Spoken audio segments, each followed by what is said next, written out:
बिस्मिल्लाहिर्रहमानिर्रहीम। सवाल कयो वियो आहे त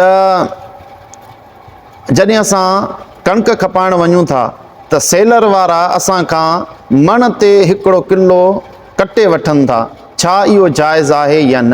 बिस्मिल्लाहिर्रहमानिर्रहीम।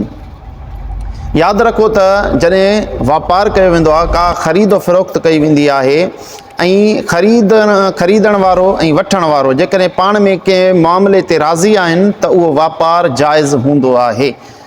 जीअं अल्लाह रब्बुल इज़्ज़त क़ुरान मजीद जे अंदरि सूरत निसा में इरशाद फरमायो, या अय्युहल्लज़ीना आमनू ला ताकुलू अमवालकुम बैनकुम बिल बातिल इल्ला अन तकून तिजारतन अन तरादिम मिनकुम। ए ईमान वारो, हिक ॿिए जो माल बातिल तरीक़े सां न खाओ। हा, जेकॾहिं पंहिंजी रज़ामंदी सां वापारु कयो था त पोइ अव्हां जे लाइ जाइज़ आहे इहो। हिन आयत मुबारका मां ख़बर पई त जेकॾहिं ख़रीद करण वारो ऐं वठण वारो कंहिं मामले ते पाण में रज़ामंदो ॾेखारनि था त इहो बिल्कुलु जाइज़ सूरत आहे। ऐं फतावा हिंदिया वापार जी ख़रीदो फ़रोख़्त जी तारीफ़ कंदे फ़रमाए थो, फ़मुबादलतुल माल बिल माल बितरादी।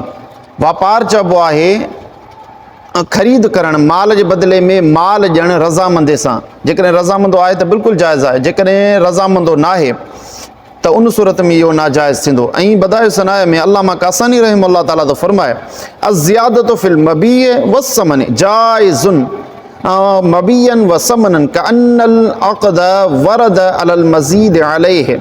अल्लामा कासानी तो फरमाए त जेकॾहिं मबी में या समन जे अंदरि, मबी चइबो आहे सामान खे ऐं समन चइबो आहे पैसनि में, जेकॾहिं मबी ऐं सामान जे अंदरि का ज़्यादती कई थी वञे पंहिंजी रज़ामंदी सां त गोया कि इन ज़्यादती ते ई अक़द थियो आहे, वापारु थियो आहे। इन जो मफ़हूम इहो आहे त जेकॾहिं मण थो ॾिए ऐं रक़म 29 किलो जी वसूल थो करे त इहा जाइज़ आहे जेकॾहिं पाण में रज़ामंदे सां आहिनि। हा, जेकॾहिं उन्हनि जो रज़ामंदो न आहे त उन सूरत में इहो वापारु करणु जाइज़ न आहे। वल्लाहु आलम बिस्सवाब।